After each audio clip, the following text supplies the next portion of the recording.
Bendiciones, bendiciones, bendiciones. Dios te bendiga en este precioso momento, trayendo como siempre cada domingo en la mañana una palabra de enseñanza, una enseñanza simple, sencilla, sin mucha, sin mucho tiempo, algo simple. Alabado sea el nombre de Jesús. La Biblia dice en el libro de Apocalipsis capítulo 22, verso 19, y si alguno quitare de las palabras de este libro, de esta profecía, del libro de Apocalipsis, Dios quitará su parte del libro de la vida y de la santa ciudad y de las cosas que están escritas en este libro. Repito, y si alguno quitare de las palabras de este libro, de esta profecía, Dios quitará su parte del libro de la vida y de la santa ciudad y de las cosas que están escritas en este libro. En el Antiguo Testamento, estas palabras son el contexto del Antiguo Testamento, en la cual, en el libro de Deuteronomio, capítulo 2, capítulo 4, verso 1 y 2, dice: ahora pues, oh Israel, oye los estatutos y decretos que yo os enseño, para que los ejecute y viváis y entréis y poseáis la tierra que Jehová, el Dios de vuestros padres, os da. No añadiréis a la palabra que yo os mando, ni disminuiréis de ella, para que guardéis los mandamientos de Jehová, vuestro Dios, que yo ordeno. Alabado sea el nombre de Jesús. Interesante esto.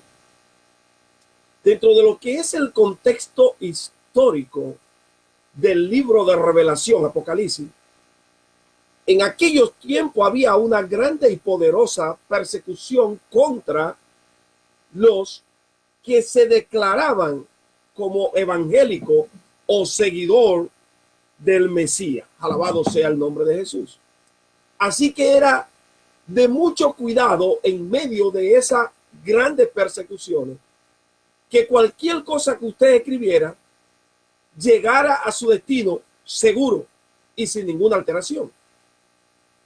Ahora, ¿cómo era que llegaban los rollos de un lugar a otro? Era a través de que de correo, hombres, jinetes montados en caballo.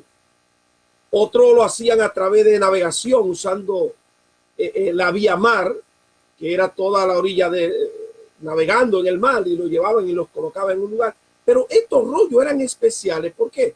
Porque había que llevarlo de mano en mano. Un jinete corría una gran cantidad de kilómetros y llegaba a una ciudad y se lo entregaba a otro y así iban llevándolo. Pero estos rollos tenían que ser codificados dentro del contexto de que si caían en manos enemigas, nadie pudiera descubrir lo que ellos decían. Así que por eso usted encuentra que en el libro de Apocalipsis, y quiero que usted entienda bien esto, esta profecía, esta palabra se refiere exclusivamente, específicamente al libro de Apocalipsis. Al libro de Apocalipsis. Quien quitare o le añadiera a las palabras de esta profecía, ¿cuál? La de Apocalipsis.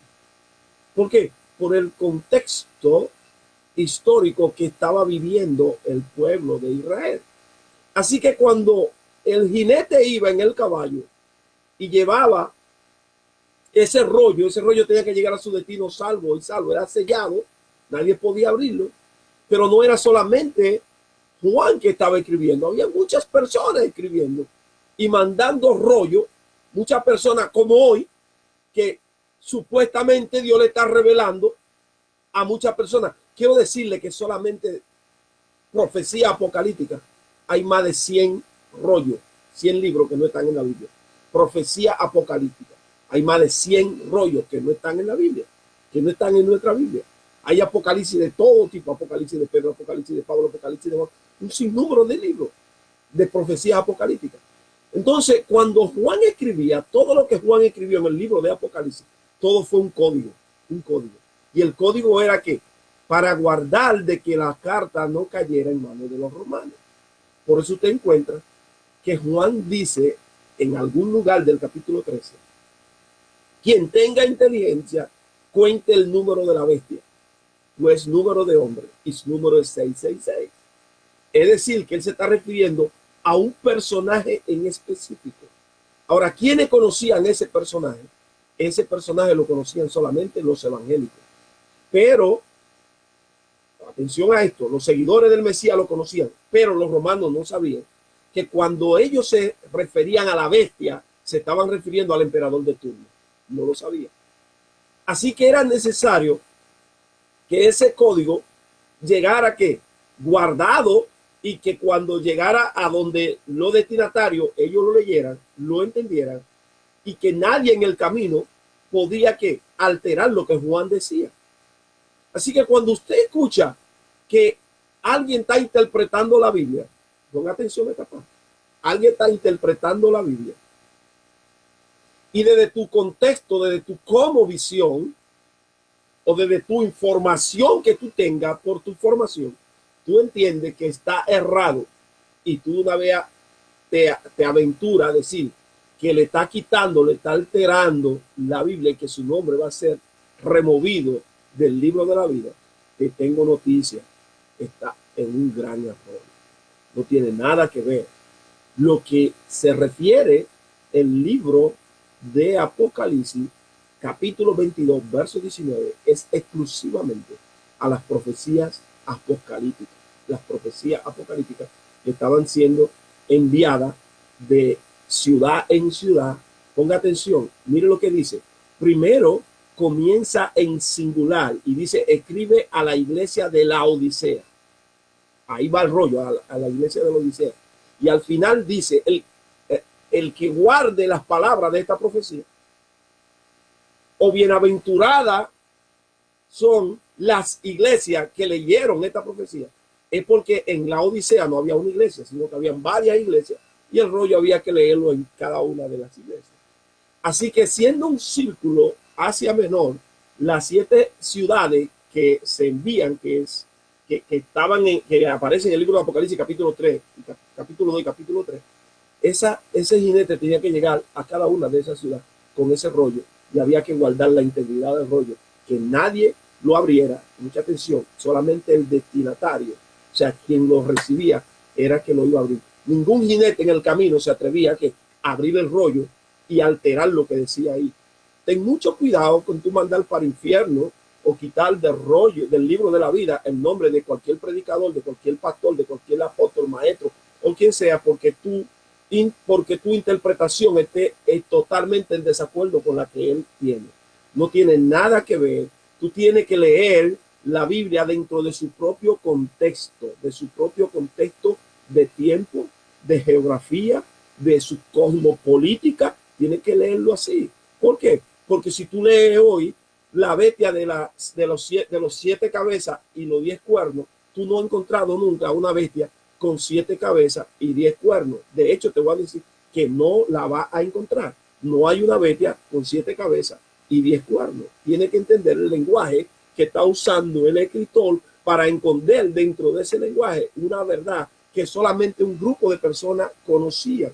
Solamente un grupo de personas conocían. No hay, según el capítulo 12 del libro de Apocalipsis, no hay tal bestia. No es una bestia. Es un personaje histórico que correspondía a la descripción de los evangélicos de ese tiempo a esa condición. No es que hay una bestia que va a aparecer con 7 cabezas y 10 cuernos. No existe. No existe. Es el lenguaje que usa el escritor, el cual tú debes de manejar antes de estar enviando personas para el infierno. ¿Por qué? Porque él está dando una explicación que tú desconoces por muchas razones. La desconoce porque no ha sido expuesta a ella, primero. La desconoce porque no te la han enseñado así. Segundo, la desconoce porque tu formación ha sido un poco limitada dentro de lo que es el contexto del lenguaje apocalíptico. Si usted observa capítulo 22, verso 19 de Apocalipsis, es que el contexto de algo que dijo ¿quién? Moisés en Deuteronomio capítulo 4, verso 1 y 2.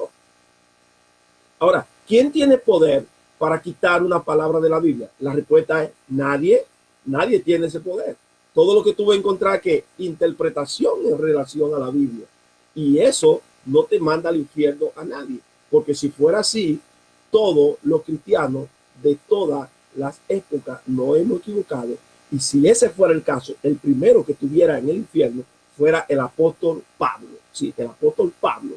cuando dijo en el libro de la primera carta a los tesalonicenses, capítulo 4, verso 13, porque no queremos, hermanos, que ignoréis acerca de los que duermen, porque el Señor mismo, con voz de mando, con trompeta de Dios, descenderá de los cielos, y los muertos en Cristo resucitarán primero, y nosotros, incluyó él, y nosotros, los que vivimos, los que habremos quedado hasta la venida del Señor, no precederemos a los que durmieron. Él entendía que en su tiempo, basado en su interpretación, cuando él vio los acontecimientos que estaban pasando alrededor de la ciudad santa de Jerusalén, cuando él vio esos acontecimientos y lo ligó con las palabras de Jesús en el sermón del monte, cuando en el sermón del monte de los olivos, cuando dijo que no pasará esa generación sin que todo eso acontezca, él le estaba dando ¿qué? Una interpretación literal presente a esos eventos de que Jesús venía antes de la destrucción del templo. Bendiciones. Shalom, shalom. Paz.